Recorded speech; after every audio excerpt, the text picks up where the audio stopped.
Hello, welcome back. ഇന്നത്തെ വീഡിയോയിൽ നമ്മൾ ഖത്തറിലെ മുഷേരിബിലുള്ള ഒരു പാകിസ്ഥാനി റെസ്റ്റോറൻറ്റിൽ ഫുഡ് ട്രൈ ചെയ്യാനാണ് പോകുന്നത്. പക് പക്വാൻ അതാണ് റെസ്റ്റോറൻറ്റിന്റെ പേര്. മുഷേരിബ് ഡൗൺ ടൗണിന്റെ ഓപ്പോസിറ്റ് മുഷേരിബ് മെട്രോ സ്റ്റേഷന്റെയും ബസ് സ്റ്റേഷന്റെയും തൊട്ടടുത്തായിട്ടാണ് ഈ റെസ്റ്റോറൻറ്റ് വരുന്നത്. റെസ്റ്റോറൻറ്റിന്റെ അകത്ത് കയറി വരുമ്പോൾ വളരെ ചെറിയ 2 ടേബിൾ മാത്രമുള്ള സീറ്റിംഗ് സ്പേസ് ആണ് നമ്മൾ കാണുന്നെങ്കിലും കയറി വരുന്ന സമയത്ത് മുകളിലെത്തിയ നല്ല വിശാലമായിട്ടുള്ള സീറ്റിംഗ് സ്പേസ് ഉണ്ട്. ഇവിടെ പക് പക്വാനിൽ പലതരം പാകിസ്ഥാനി ഡിഷസിന്റെ നല്ല വെറൈറ്റികൾ ഉണ്ടെന്ന് കേട്ടപ്പോൾ എന്തായാലും ഒന്ന് വന്ന് ട്രൈ ചെയ്യാൻ തോന്നി. എന്റെ ഫ്രണ്ട് ഹസൻ അവന്റെ വൈഫ് മുസ്ഫിനെയും അതുപോലെ സുഹൈൽ അവന്റെ വൈഫ് ഹസനെയും നാട്ടിൽ നിന്ന് കൊണ്ടുവന്നിട്ടുണ്ടായിരുന്നു. അവരുടെ വെക്കേഷൻ കഴിഞ്ഞ് അവർ തിരിച്ച് നാട്ടിൽ പോകാൻ നേരത്ത് നമ്മൾ അവർക്കൊരു ട്രീറ്റ് കൊടുക്കുന്നതാണ് അതിന്റെ ഒരു മര്യാദ. അപ്പൊ അങ്ങനെയാണ് ഞങ്ങൾ ഈ സ്ഥലം ഫിക്സ് ചെയ്തത്. അങ്ങനെ ഫുഡ് ഓർഡർ ചെയ്ത് ഫുഡ് വെയിറ്റ് ചെയ്തിരിക്കുന്ന സമയത്ത് അവരുടെ കോംപ്ലിമെന്ററി ആയിട്ടുള്ള ഒരു വെൽക്കം ഡ്രിങ്ക് അവർ കൊണ്ടുതന്നു. പ്രത്യേകിച്ചൊന്നുമല്ല, യോഗർട്ടും മിന്റും മിക്സ് ചെയ്തിട്ടുള്ള ഒരു ഡ്രിങ്ക് ആണ്.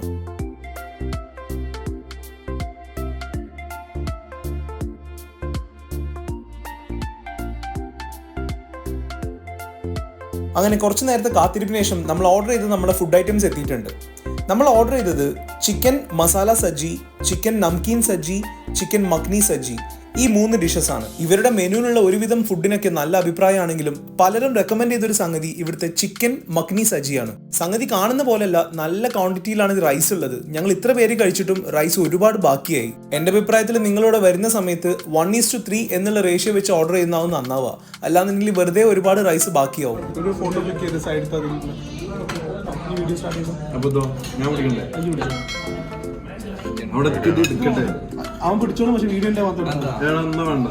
ഓക്കെ, ഇനി ഞാനെന്തിനാ ഷിക്കാരി ശമ്പുന്റെ തൊപ്പി തലയിലിട്ടിരിക്കണെന്ന് ആരും ചോദിക്കണ്ട. ഞാൻ ഉംറക്ക് പോയി വന്ന കാരണം മുടി മൊട്ട അടിച്ചിട്ടുണ്ടായിരുന്നു. അപ്പൊ അതുകൊണ്ടാണ് ഞാൻ ആ തൊപ്പിയിട്ടത്. ഈ ചട്ടിയും പിടിച്ചിരിക്കുന്നതാണ് നമ്മുടെ സജീർ. അവനെ ഞങ്ങളെല്ലാവരും ഫിനിഷർ എന്നാ വിളിക്കാം. പ്രത്യേകിച്ച് കാരണം എന്താ പറഞ്ഞാല് അവൻ കഴിച്ച പാത്രം പിന്നെ വേറെ കഴുകേണ്ട ആവശ്യം ഉണ്ടാവില്ല. അത്രക്ക് വൃത്തിയാക്കിയിട്ട് തരിക. ഒന്ന് നല്ല അടിപൊളിയായിട്ട് വൃത്തിയാക്കിയപ്പോൾ രണ്ടാമത്തതും തുടച്ച് വൃത്തിയാക്കാൻ വേണ്ടി കൊടുത്തിട്ടുണ്ട്. ഇനി ഫുഡിന്റെ ടേസ്റ്റ് വൈസ് പറയുകയാണെങ്കിൽ ഞങ്ങൾക്ക് എല്ലാവർക്കും പേഴ്സണലി ഇഷ്ടമായത് ചിക്കൻ മസാല സജ്ജിയാണ്. നമ്മൾ ഇന്ത്യൻസ് ആയതുകൊണ്ടാവണം ആ ചിക്കനിലായിരുന്നു ഒന്നും കൂടെ ഫ്ലേവർ ഉണ്ടായിരുന്നത്. അതുകൊണ്ട് തന്നെ ഞങ്ങൾക്ക് എല്ലാവർക്കും അത് ഭയങ്കരമായിട്ട് ഇഷ്ടമായി. അപ്പൊ പ്രൈസ് എങ്ങനെയാണെന്ന് ചോദിച്ചാൽ ഹാഫ് പോർഷന് 28 റിയാലും ഫുൾ പോർഷന് 50 റിയാലും. എന്തായാലും ഈ റെസ്റ്റോറന്റിന്റെ ലൊക്കേഷനും ഡീറ്റെയിൽസും ഞാൻ ഡിസ്ക്രിപ്ഷനിൽ കൊടുക്കാം. അപ്പൊ നിങ്ങൾക്ക് ആർക്കെങ്കിലും ഇനി ഒരു പാകിസ്ഥാനി ഡിഷ് ട്രൈ ചെയ്യാൻ തോന്നുകയാണെങ്കിൽ ഒന്നും നോക്കണ്ട, നേരെ വിട്ടോ പക് പക്വാൻ. So see you again with a wonderful video. Till then, bye.